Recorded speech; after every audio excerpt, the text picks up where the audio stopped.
لیکن اللہ تعالیٰ کو پہچاننے کے لیے صرف عقل کافی نہیں۔ اس لیے سرور عالم صلی اللہ تعالی علیہ وسلم نے تفکروا فی خلق اللہ، مخلوقات اللہ تعالیٰ کی ربوبیت، آپ نے فرمایا کہ تفکروا فی خلق اللہ، اللہ کی خلقت میں غور کرو، فکر کرو۔ مخلوقات اللہ تعالیٰ کی ربوبیت اور پرورش کا مظہر ہیں، لہذا تم اللہ تعالیٰ کی مخلوقات میں غور کرو، لیکن ولا تتفکروا فی اللہ، اللہ کی ذات میں فکر مت کرنا، فإنکم لن تقدروا قدرہ، اللہ تعالیٰ کا تم اندازہ نہیں کر سکتے، وہ غیر محدود ذات ہے، تم اپنی عقل کی چھوٹی سی ڈبیا میں اس کو نہیں لا سکتے۔ لیکن سب سے بڑی نعمت اللہ الحمدللہ رب العالمین کے بعد الرحمن الرحیم ہے کہ میں نے تمہاری پرورش رحمت سے کی ہے۔ حضرت مولانا شاہ عبد الغنی پھورپھری رحمہ اللہ تعالی فرماتے تھے کہ ایک لوہار اگر قینچی بناتا ہے، چاقو بناتا ہے، تو لوہے کو آگ میں ڈالتا ہے، پھر اس پر ہتھوڑے مارتا ہے، تب جا کے قینچی چاقو بناتا ہے۔ لیکن اے ظالموں، اے مجھ کو بھولنے والوں، ماؤں کے پیٹ میں نے تمہیں کتنے ہتھوڑے لگائے، اس طرح سے تمہاری ترکیب و ترتیب کی، اس طرح سے تمہیں بنایا کہ تمہیں احساس بھی نہیں ہوا، اور تمہاری ماں کو بھی احساس نہیں ہوا کہ کب آنکھیں بن رہی ہیں، کب کان بن رہے ہیں، کب سینہ اور دل لگایا جا رہا ہے۔ تو ہمارے شیخ فرماتے تھے کہ وہ ارحم الراحمین کی یہ علامت ہے کہ کس رحمت سے تم کو پیدا کیا، کس رحمت سے بنایا۔ پھر فرمایا مالکی یوم الدین، کہ فرمایا کہ میں قیامت کے دن کا مالک ہوں، اس میں میری حیثیت منصف اور جج کی نہیں ہوگی، جج قانون مملکت کا پابند ہوتا ہے، لیکن اللہ تعالیٰ فرماتے ہیں میں اپنے قانون اور سلطنت اور قوانین کا پابند نہیں ہوں، میں مالک ہوں قیامت کے دن کا۔ اگر میرے قانون سے کوئی بخشا نہ جا سکے گا تو میں اپنے شاہی رحم سے معاف کر دوں گا۔ مالک یوم الدین کا یہ راز ہے، جس کو شاہ عبد القادر صاحب رحمہ اللہ تعالی،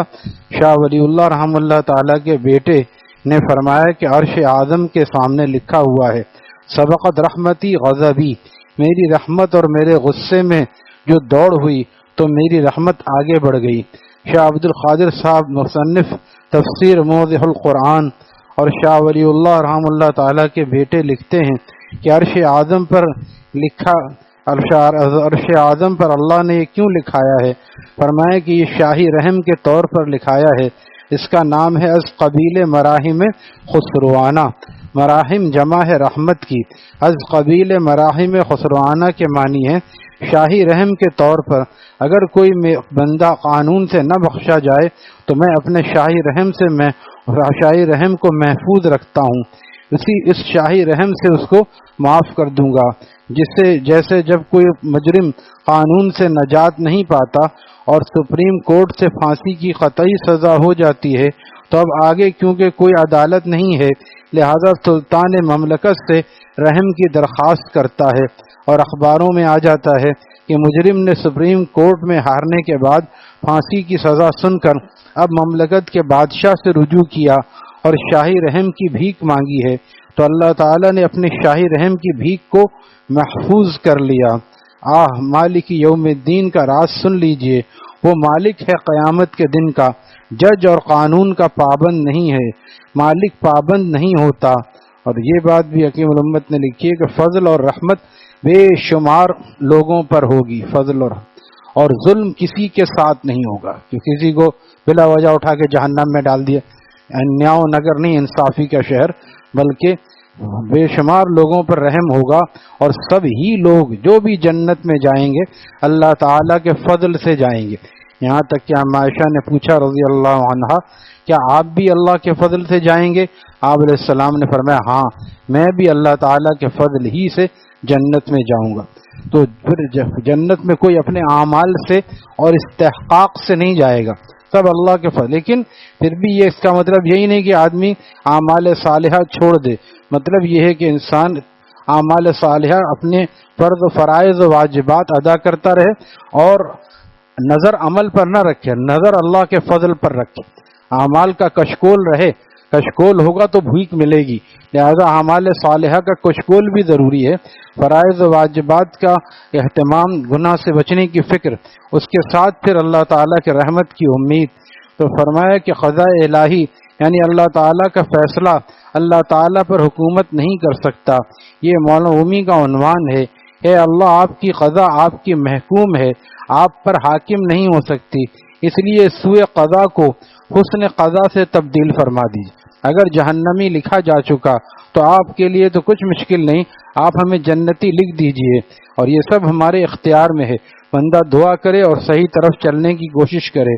اور آگے بیان فرمایا ایاک نعبد و ایاک نستعین، ہم آپ ہی کے بندے ہیں، ہم نفس اور شیطان کے بندے نہیں ہیں، آپ ہی کی غلامی کرتے ہیں اور کرتے رہیں گے، ہمیشہ کرتے رہیں گے، اسی لیے ہمیشہ کی جنت ہے۔ اگر کیونکہ ہمیں تو پتہ ہے کہ زیادہ سے زیادہ جو 40 سال کے ہو گئے، 20-30 سال کی عمر بمشکل رہ گئی، یہ کوئی یقینی یہ بھی نہیں، کیا معلوم آج بھی پورا ملے یا نہ ملے۔ لیکن اگر یہ ہم، کیونکہ اکثروں کا ارادہ الحمدللہ مسلمانوں کا یہ ہے کہ اگر 500 سال یا 1000 سال کی عمر بھی ملے اور بالفرض قیامت میں بھی ہزاروں سال بھی ہوں تو بھی ہم ایمان سے نہیں پھریں گے انشاءاللہ۔ اس کی وجہ سے ہمیشہ کی جنت دی جاتی، اس نیت کی وجہ سے کہ جب تک ہم زندہ رہیں گے، چاہے ہزاروں سال بھی زندگی ہو، تو ہم اللہ کی فرما برداری کریں گے، اس کی وجہ سے ہمیشہ کی جنت ہے۔ اور کافر یہ سوچتا ہے، کافر سے پوچھیں تو کبھی ایمان لانے کے لیے تیار نہیں ہے، حالانکہ زندگی اس کی بھی اتنی ہے جتنی مسلمان کی ہے، اوسط سب کی برابر ہے، لیکن وہ اس کا عقیدہ اور اس کا خیال یہ ہے کہ میں اسی پہ زندہ رہوں گا، اسی پہ مروں گا۔ 1000 سال کی عمر بھی ہو تو اس کا ارادہ نہیں کہ 900 سال کے بعد میں مسلمان ہو جاؤں گا، بلکہ اسی طرح کافر، تو اس کو ہمیشہ کی جہنم اس لیے ہے، اس نیت کی وجہ سے، اس نیت کی وجہ سے اس کو ہمیشہ کی جہنم ہے، اور مسلمان کو ہمیشہ کی جنت ہے۔ اگر اعمال پہ جنت ہوتی تو ہمارے شیخ رحم اللہ تعالیٰ فرماتے تھے کہ 60 سال آدمی کی 60 سال انسان کی زندگی ہے تو وہ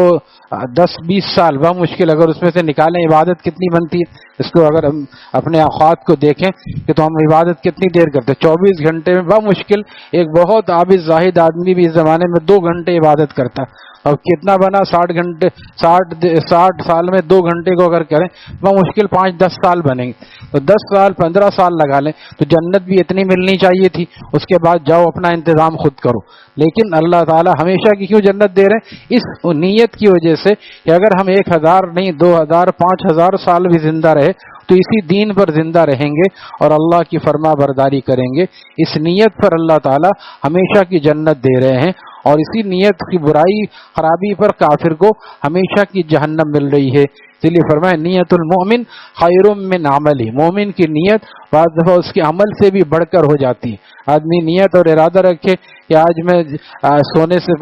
جلدی سوئے 11 بجے، اور نیت رکھے کہ میں 4 بجے اٹھوں گا، 4:45 بجے تک تقریباً سحر کا وقت ہے، 4 بجے میں اٹھوں گا، تو آدمی اگر اٹھ جائے تو اٹھ ہی جائے، نہیں اٹھے گا تو بھی نیت کا ثواب ملے گا کہ اس کا ارادہ تھا کہ وہ تہجد کی نماز پڑھے گا، اللہ تعالیٰ نیت پر تہجد کا ثواب دیں گے۔ پھر اگر فجر میں آنکھ کھلی، اب اس کا بھی طریقہ ہے، نفس فوراً خوش ہوتا ہے، چلو نیت کا ثواب مل گیا۔ اب اس کا طریقہ کابر نے کیا فرمایا، اشراق پڑھ لیا، 2 چکر کے 4 رکعت اشراق پڑھ لیا، سورہ یاسین شریف پڑھی، اور اس کے بعد لا الہ الا اللہ کی تسبیح پڑھی، درود شریف پڑھا، روزانہ کا ذکر کر لیا، پھر 4 رکعت اشراق پڑھی، پھر اشراق کے بعد یہ جو رات کی تہجد قضا ہوئی ہے نا، جس کا ارادہ کیا وہ 4-8 رکعت اس وقت میں پڑھ لیا۔ ابھی تو اختیار ہے، اس وقت تو سوتے رہے، لیکن اب جو پڑھے گا اس کو اسی وقت کا ثواب ملے گا انشاءاللہ، کیونکہ اس کا ارادہ تھا رات میں پڑھنے کا، تو نفس کو ایسے چھوڑے نہیں۔ مفتی تقی صاحب نے لکھا ہے، اصلاحی خطبات یہاں پہ ہم نے 25 جلدیں سنائی ہیں،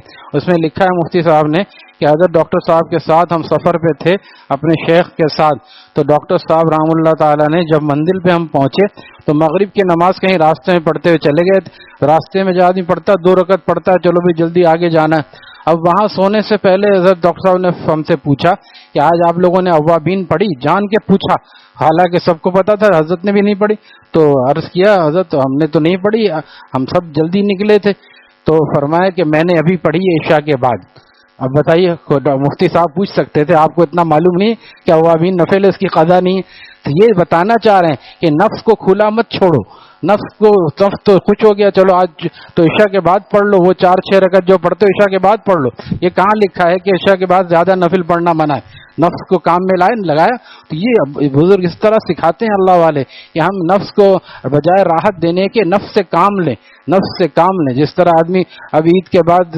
رمضان میں کتنا کمایا، ابھی بھی کام کر رہا ہے. کوئی آدمی 4 بجے آ جاتا ہے، ہر خیر خیر خواہ کہتا ہے اتنا فارغ رہتے ہو تم کوئی پارٹ ٹائم کر لو تاکہ تمہارے کچھ آتا رہے گا. حالانکہ یہ نہیں کہتا کہ چلو بھائی اچھا ہے جلدی آ جاتے ہو، تبلیغ میں جڑ جاؤ، خانقاہ میں جڑ جاؤ، یہ کوئی نہیں کہے گا. یہ کہے گا پارٹ ٹائم کر لو. ہمارے دوست نے کہہ رہا ہمیں پریشان کر دیا کہہ کہ اچھا خاصا گزارا ہو رہا ہے پھر بھی یہ وقت کام میں لاؤ. تو دنیا کے طور پہ ہم چاہتے ہیں یہ وقت کام میں لاؤ، اور آخرت کے معاملے میں چلو آسانی رہی، آج سوتے بھی رہ گئے، نیت کا ثواب بھی مل گیا. تو نفس سے کام لینا چاہیے، پھر آہستہ آہستہ یہ خود عادی ہو جاتا ہے اور آدمی خود اس کو پھر اس کی طرف چلنے لگتا ہے. اللہ تعالی ہمیں اپنے نفس کو قابو میں کرنے کی توفیق عطا فرمائے. الحمدللہ رب العالمین والصلاۃ والسلام